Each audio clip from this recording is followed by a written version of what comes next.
Most people in the world will tell you that it's selfish, that you're being selfish if you're putting your needs in front of others. I don't think that's the case. I think if you put your needs in front of others and if you take care of yourself, I think that's self care. What's up, champ? This is Gary Brackett. Some of you may know me as NFL player, Super Bowl champion, author, transformational speaker, philanthropist, dad, or just coach. And while all those are true, my most important role is as a leader. And as a leader, my goal is to create more leaders and fewer followers. I'm going to share my championship secrets with you in order to show you how you can become a champion in every key area of your life. No matter if it's self-development, business, fitness, social relationships, intimate relationships, finances, or spirituality, I want to give you some tools that you can use to build the life of your dreams. Welcome to the Champ Builders Podcast. All right, welcome back. Champ Builder Podcast, episode number 3. In this episode, I wanted to talk about a controversial topic or something that I was really awakened to. I mean, it took me 41 years to realize this. And this notion that, the mentality of serving first and putting your needs last is wrong. Yeah, I said it. It's wrong. You should not go out of your way serving everyone else and never give any time to yourself, to your dreams, to whatever it is that makes you forward, whatever it is that fulfills your purpose. And most people in the world will tell you that it's selfish, that you're being selfish if you're putting your needs in front of others. I don't think that's the case. I think if you put your needs in front of others and if you take care of yourself, I think that's self-care. I think more people need to practice self-care in their lives because this notion of serving first is going to burn you out. And guess what you're going to figure out? When you need someone to be there for you, when times are rough, it's going to get very lonely. Those same people that you would give your last, those same people that you would check up on, those same people that you'll invite over to your house, it gets very quiet, my friends. And now I realize that this whole notion of trying to worry about everyone else and not taking care of home and not taking care of myself, I was wrong. That's one of the many things I've learned, during this year. Many things I've learned during this resurgence. This whole notion, read a bunch of books, and I love this notion of the hero's journey.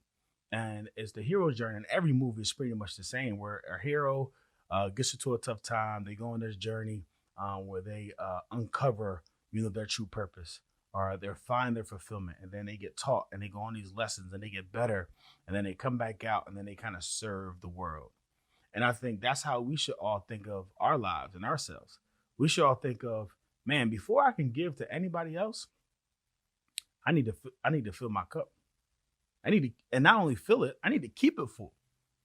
I use the analogy a lot of times, like if we had a cup and I drank all of the water in the cup and it was very little left, and someone asked me for water and I gave it to them and I did not replenish the water, right? We're all going to be bad off.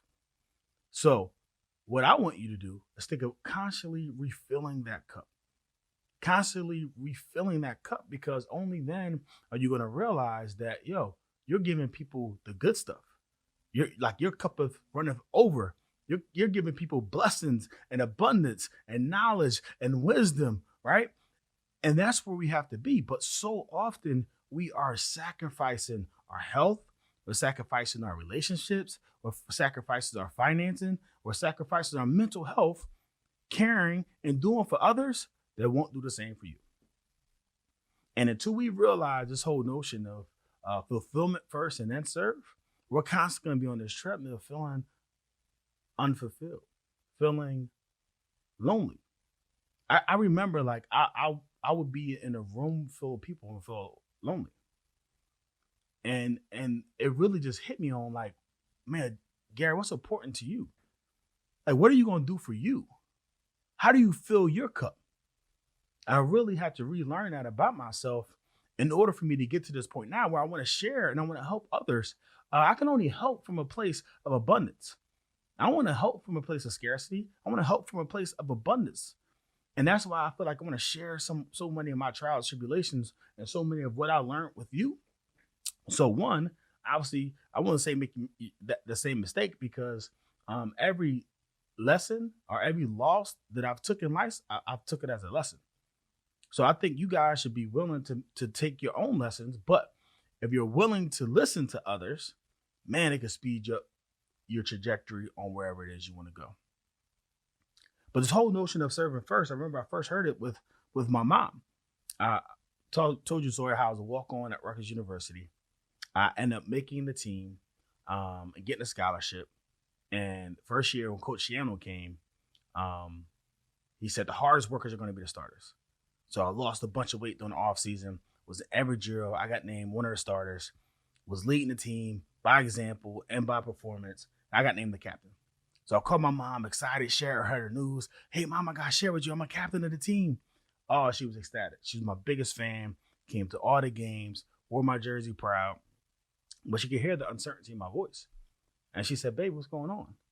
I said, Mom, I don't know if I could be the captain. I don't know if I could lead these guys. I mean, they're 5-star athletes. They're bigger than me. They're taller. They're faster. Their schools are better, right? And she said, baby, you're missing the point. Your job as a leader, and all you have to do is serve. So if I look in my book, the greatest among us will serve. So all you have to do, baby, is serve. And that's what I did from that age in college until now. That's all I knew was to give my last. I saw my parents do it. So my family members do it. And oftentimes you just think just by habit, that's what you're supposed to do. You don't realize that now you're supposed to take care of yourself first. Because I would always say this thing, like if I get sick, we all catch a cold. And if I don't take care of myself, the ramifications are huge. So from now on, like I have to have fulfillment first before I serve. I have to make sure my cup is full and running over before I'm willing to give back. Yeah, and people will call you selfish because of it. But my mind is not selfish. It's self-care. It's putting yourself first because at the end of the day, when stuff hits the fan, you know who's going to be there? You. That's who. You know who's going to have your back? You. That's who. So miss me with this whole idea that our mission is to serve first. No, our mission is to become full first. Our mission is to figure out who we are first. Our mission is to figure out like what makes us full first. Because if not, we're just going to be giving away backwash. That's all we're going to be doing. And my friends, if you're giving away backwash, it's not even worth even offering to people because you're not actually helping them. So put yourself in a position to become full. Figure out what it is in your life that makes you full. And whatever that is, like go after it.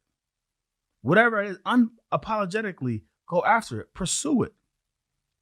On the airplanes, before you take off, the final thing the flight attendant says, put on your oxygen first before you help others. Put on your mask first. Make sure you're okay first before you help others. So many of us hasn't been taught that. So many of us feel guilty if we want to take care of ourselves. We want to stay home and our friend calls us and guilt us. Come on, come out with us. You got to come out. Come on. Oh, okay. I don't want to make her feel bad. Well, it's her birthday. It's her 27th, her 33rd birthday. It's not an event. It's not a national holiday. You don't have to go broke spending all your money to go on vacation with somebody because that's what they decided to do on their birthday. If that's not in your goals and that's not in your plan, tell them, I wish you well. Enjoy yourself. I'll shoot you a card. I see so many people struggle with this. Give up their last because they don't want to be looked at as selfish. And I want to share with you, and I want to give you my perspective. It's not selfish. It's not selfish.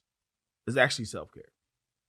And when you learn to start taking better care of yourself, like you'll start seeing huge benefits in your life, in your business, right? And anything that you do. Because every area of your life has to be a moment where you're spending time to figure out how can you get better. I feel like in life, we got two chances, right? In life, we got two things. We could get better, we could get worse.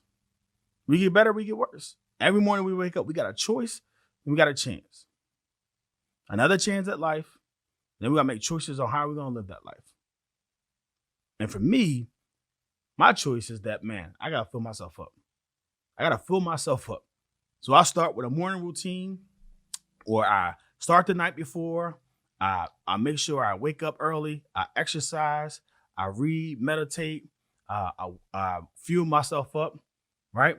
I look at my calendar and I make sure I finish a day in my head. And before I start it, I make sure I look at any bottlenecks that I could potentially be for my team and make sure I get those all figured out. And man, it makes a world of difference, because if you're constantly running, having everyone running on this whole little rabbit wheel, right? This whole little treadmill of life, you're going to burn out. I remember seeing Robin Williams, the news that he committed suicide. One of the funniest dudes, one of the funniest actors ever. Spent his life making everyone else laugh, but he was miserable inside. And I can relate to that, because I can remember making sure everyone else was good, making sure everyone else was having a good time, having big parties, big events, for a room full of people, and feeling lonely. Because this whole notion that, you know what, at the end of the day, if you're not being true to who you are, if you're not fulfilling yourself and your needs, then what are you living for? To please others? Really? You know what's funny? When you start performing for the circus, like, everything just becomes a game.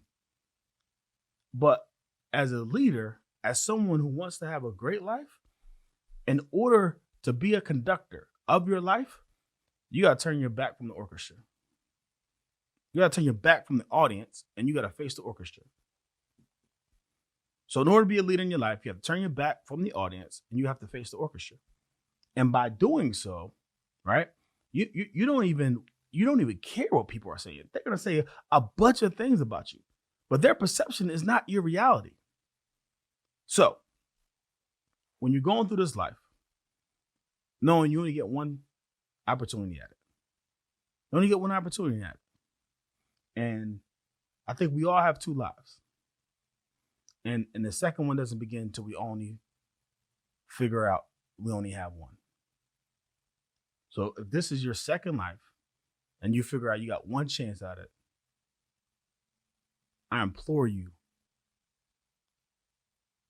to figure out what fills you up, what you're passionate about. And for me, it's reading, it's exercise, it's playing with my kids, it's coaching, it's getting a haircut, looking clean, feeling clean, it's buying a new pair of sneakers, buying a new white t-shirt, right? I'm glad that I could finally fit into Express, right? So 34-inch waist. So go to Express, buy me some 2-for-1, 50% off. Those things make me happy. And no longer do I have to play the whole game of, buying the best Jordans that come out for $500, getting a custom suit for $2,500. I no longer subscribe to that mentality, because at the end of the day, it does not matter. It doesn't matter. Right? And I think when you have the mentality that it's okay to live inside your skin, it's okay to stop performing for the circus, it's okay to be a little selfish and take care of yourself and put your needs first, you're going to be in a much better position to serve. Yeah, the goal now is to serve, because now my cup is full. And not only is full, it's running over. So now I have a great opportunity to serve, to share, right? To help others. But it wasn't until I got full. It wasn't until I got right. So first thing I would do if I were you, I would get right, figure out, like, what are your core values? What are things that are meaningful to you? Write them down, figure it out, create the list. And once you figure out those core values, then, my friend, you're going to be able to look at that list and identify what's most meaningful to you, and everything else we can just eliminate. Just eliminate. You'll be much happier. And if no one else will give you permission to do so, I want to be the one to give you permission to be a little bit selfish. Take care of yourself. Put your needs first, and make sure that you enjoy this thing called life. We only get one chance at it. All right, man. That's what I got for y'all. A little short 15-minute podcast for podcast number 3. If you want a PDF of how you create values in your life, put values down in the comment section. Share this message with someone that you think needs to hear it. And also, do me a favor, go over to Facebook and join our Facebook group. It's called Champion Huddle. And we're going to give out, obviously, more giveaways. And we're going to have more Q&As there to make sure I could get everyone being full in this life, being a little bit more selfish, taking care of themselves. So that way, when we serve, we're giving away the good stuff. All right, makes sense, man. I appreciate y'all for tapping in, and catch us on the next episode of the Champ Builder Podcast, because in life, in this life, we only get one chance, and I hope we all make it. All right, man. See y'all on the next episode.